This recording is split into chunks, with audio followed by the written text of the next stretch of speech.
Okay, so number 2. Letter B ka ko sa ano. So ngayon, trigo pa rin tayo dito ng part 2 to. So as you can see, trigo.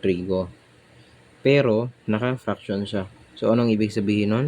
Nung una, yung ginamitan natin doon is product. Dito naman sa pangalawa, gagamitan natin ng quotient kasi ganyan eh. So, pinili ko yung example na may application of product rule at quotient rule para may connection dun sa sa unang video natin. So, anong gagawin natin? Check muna natin kung meron pa tayong need i-simplify. Meron ba tayong radical? Wala. Diba? Meron ba tayong need pa na i-simplify na exponents? Wala. So, diba? So, pwede na tayong diretso mag-quotient rule. So, anong gagawin natin? Diba, ang gagawin natin na una is assign muna natin ang f of x at g of x. Kung ayaw mo ng f of x, pwede natin siyang palitan ng u at v. So, ang f of x natin, sige, try kong iyan, try natin palitan. F of x, magiging u siya. Tapos, ang g of x, ito yung v. Kasi ganito yung mas mabilis para hindi ka f of x, g of x. Mas masalita siya. So, kapag u at v ang gagamitin natin, magiging ganito. Ang product rule natin, sulat ko na lang ulit para di kayo maguluhan. So, u prime times v plus u times v prime. Pag quotient naman, quotient rule,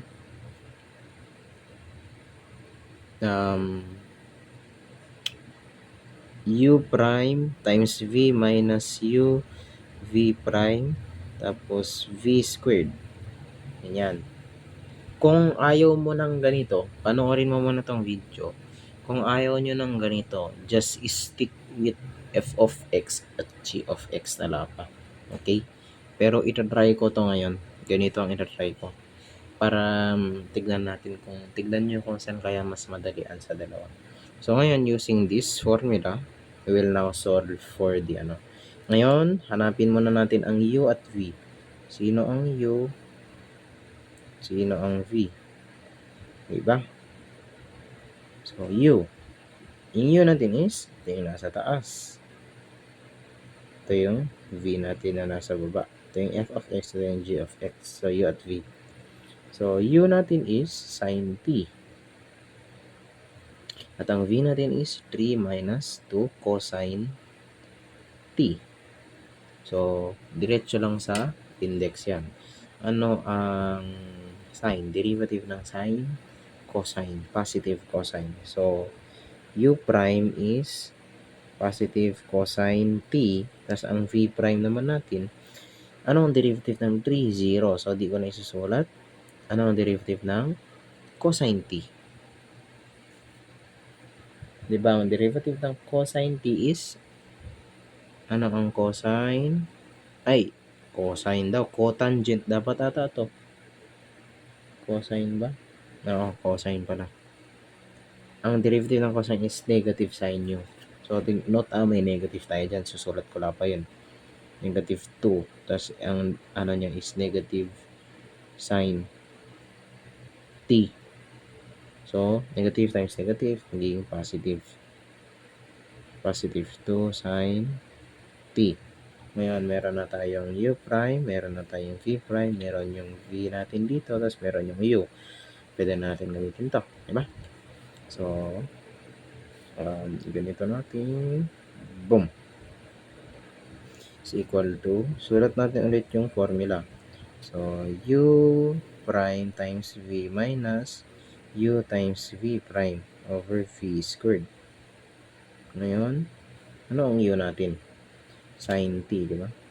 Ay, u prime pala. Cosine t. Yan mo, pati ako nalilito pa rin dito. Times, ang v natin na 3 minus 2 cosine t. Minus, ang u natin is sin t. Tapos, ang v prime natin is 2 sin t. Tama ba? Tama. Ngayon, ang v naman natin is 3 minus 2 cosine t squared. So, paano na natin ito gagawin? Unang-una kong sasabihin, kapag binomial, di na natin gagawin yan. No? So, wala na tayong paki sa baba. Dito na lang sa taas. So, ito, distribute lang natin sa 3 at sa 2 cosine t. Tapos, multiply mo lang ito. Ganun lang. That's very basic. So, yan. And then, magiging cosine t times 3, magiging 3 cosine t. 3 cosine t minus 2 cosine t times cosine t, magiging minus 2, mag-i-squared lang ang cosine mo. Cosine squared t, kasi parehas nga, diba? Cosine, multiply mo. As dito, minus sin t times 2 sin t, 2 sin squared t. O, ganun lang. And then, magiging, copy mo lang yung baba. Squared. Ngayon, paano na to? Cosine t ay cosine squared at sine squared. Ngayon, meron kasi tayong meron tayong identities. Okay? Meron tayong identities. So, ang gagawin ko ngayon, di ba, kikita nyo, may parehas silang ma-squared. Meron kasi tayong identity na sa Pythagorean. Sine squared plus cosine squared is equal to 1. Pero ito, negative. Paano din ang gagawin natin?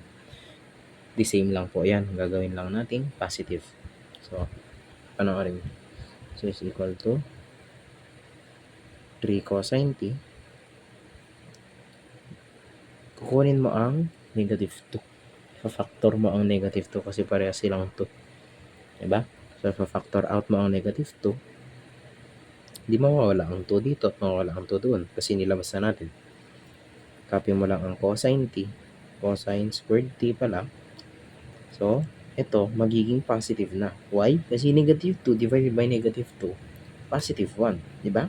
Kaya magiging positive itong cosine squared dito. So, itong negative 2 divided by negative 2, magiging positive sine squared 2. Sine squared t, kakosana. So, ganyan na. O di, copy mo lang to. Nasatisfy mo tong ito, sine squared plus cosine squared. Okay lang kahit baliktad. At least nasatisfy mo na parehas sila. So, ang gagawin natin, pa-follow natin to. Sabi niya, kapag sine squared plus cosine squared or cosine squared plus sine squared, ang equal daw yun is 1. So, dapat ito, magiging 1 na to.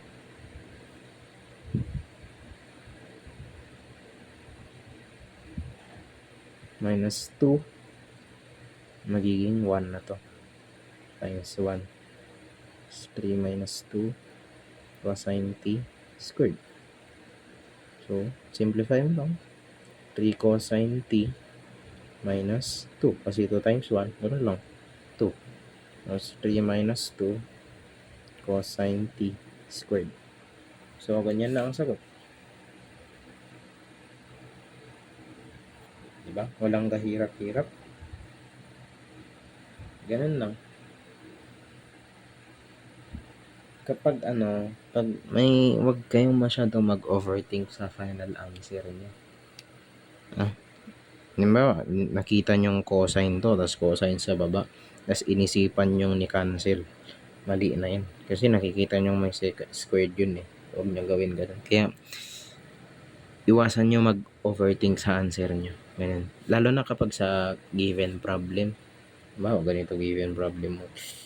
Pagkatingin mo lang na mental block ka na agad. Wala, paano gagawin ko dito? Ganun. I-analyze mo muna ng mabuti. Tip ko, ay first i-analyze mo sa problem kapag titignan mo yung isang problem. First, tignan mo muna kung pwede mong masimplify. So, kung pwede pang masimplify, isimplify mo. Kung hindi, kung nakasimplify na, dun na. I-identify mo kung ano ang gagamitin mo na rule. Kasi marami tayong rule. Meron tayong 9 rules ata. Meron tayong sum and difference, dalawa na yun. Tapos product at quotient, apat. Tapos meron pang chain rule. Tapos meron ring power rule. Then meron yung constant rule. Basta ganun yun. Sham, ang alam kong rules sa derivatives is sham. Ganun lang. Dapat ma-master nyo yun. Chain rule, product quotient, sum at difference, power rule. Ganun lang. Yun lang naman ang need nyo muna dito sa differential cal. So, ganun lang.